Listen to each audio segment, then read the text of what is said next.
And he basically said, most people have problems in living, they don't have psychological problems. And so I've experienced, despite my love for the psychoanalysts, very frequently what I'm doing as a therapist is helping people have a life that would work. You know, and you can parameterize that. It's like, what do you need? How about some friends? That people kind of like that. How about an intimate relationship with someone that you can trust, that maybe has a future? That'd be good. How about a career that puts you in a dominance hierarchy somewhere, so at least you've got some possibility of rising, some possibility of stabilizing yourself, and a schedule and a routine, because no one can live without a routine. You just forget that. If you guys don't have a routine, I would recommend, like, you get one going, because you cannot be mentally healthy without a routine. You need to pick a time to get up. Whatever time you want, but pick one and stick to it, because otherwise you dysregulate your circadian rhythms and they regulate your mood. And eat something in the morning. I've had lots of clients who've had anxiety disorders. I had one client who was literally starving. Very smart girl. There was very little that she liked. She kind of tried to subsist on like half a cup of rice a day. She came to me and said, I have no energy. I come home, all I want to do is watch the same movie over and over. What, like, is that weird? And I thought, well, it depends on how hard you work. You know, it's a little weird, but whatever. It's familiar. You're looking for comfort. So I did an analysis of her diet. It's like 3/4 of a cup of rice. It's like, you're starving. Eat something. You know, you'll feel better. So she modified her diet, and all her anxiety went away, and she had some energy. It's like, yeah, you gotta eat. So a schedule, that's a good thing, man. Your brain will thank you for it. It will stabilize your nervous system. With a bit of a plan, that's a good thing. You need a career, you need something productive to do with your time. You need to regulate your use of drugs and alcohol, most particularly alcohol, because that does in a lot of people. You need a family, like the family you have, your parents and all that. It'd be nice if you all got along, you could work on that. That's a good thing to work on. And then, you know, you probably need children at some point, and that's life.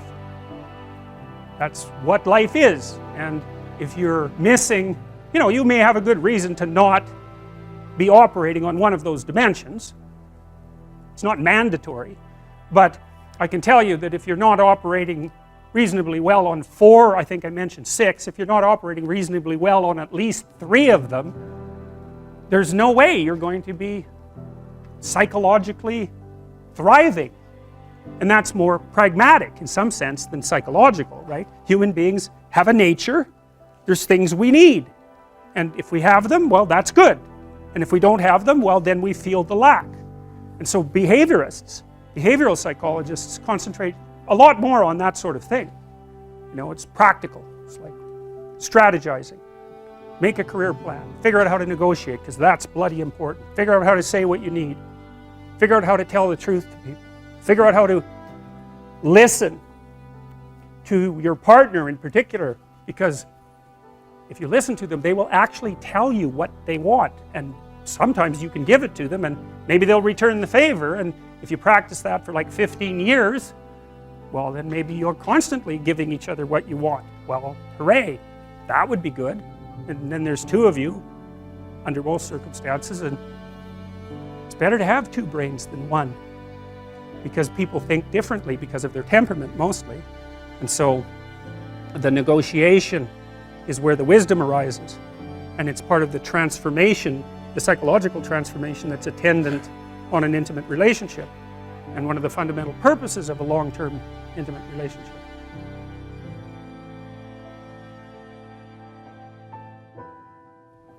You're in a class, it's near the beginning of the semester, you write an exam or you hand in an essay and you don't get the mark that you desired. Okay, so what are your options? Well, one option would be, so you've hit an anomaly, things didn't happen the way you wanted them to happen, and so maybe you say, geez, that was a boring and stupid class anyways, this gives me an excuse to get out, and so that's not such a negative thing. Or you think, oh, well, I really better buckle down and study, and you decide to stay in the class. So basically what you've done is maintained your framework.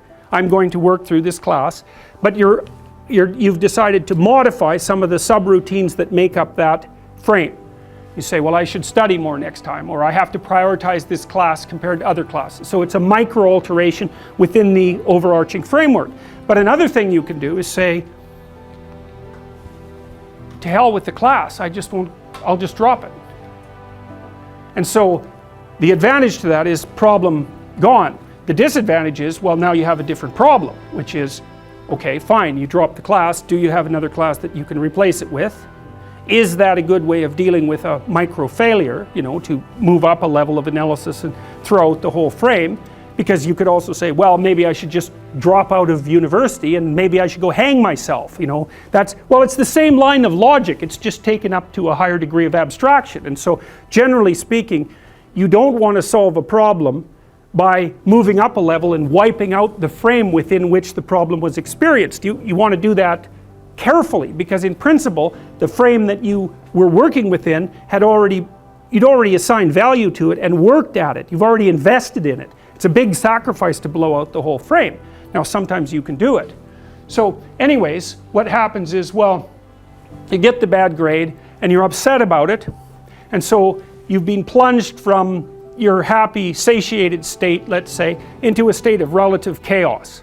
And the chaos is, oh, I hit an obstacle, I didn't expect it, and now I don't know what to do. And so what does it mean to not know what to do? Well, it can mean I need to study harder. It can mean I should drop this course. It can mean I should major in a different subject. It could mean maybe I shouldn't be in university. It could mean maybe my future plans have been formulated badly. It can mean my future plans have been formulated badly because I don't understand myself very well and I've been telling lies about my past, right? The thing can really expand on you.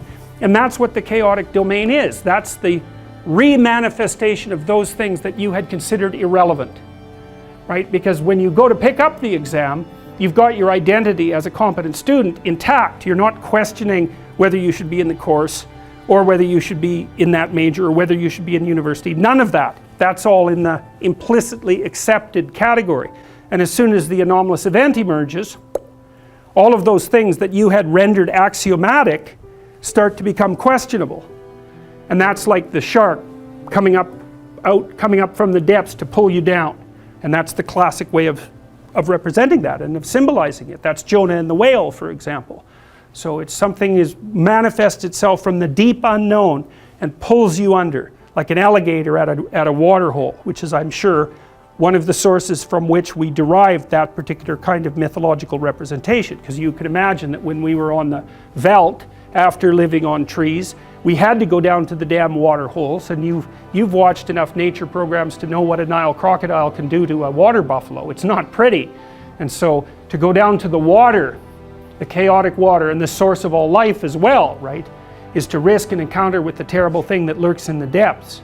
And so we use that as a central metaphor for mapping the sorts of things that happen to us in a much more abstract space. And you know that because one of the things you're going to do, let's say that the professor, there's a professor obviously who gave you the bad grade. Okay, so one logical presupposition is that you're in some sense insufficient in relationship to the course. But another logical and instantaneous categorization is to throw that person into the category of malevolent predator. And you'll do that by becoming upset and cursing the person in your imagination. I've told people to learn to use a schedule.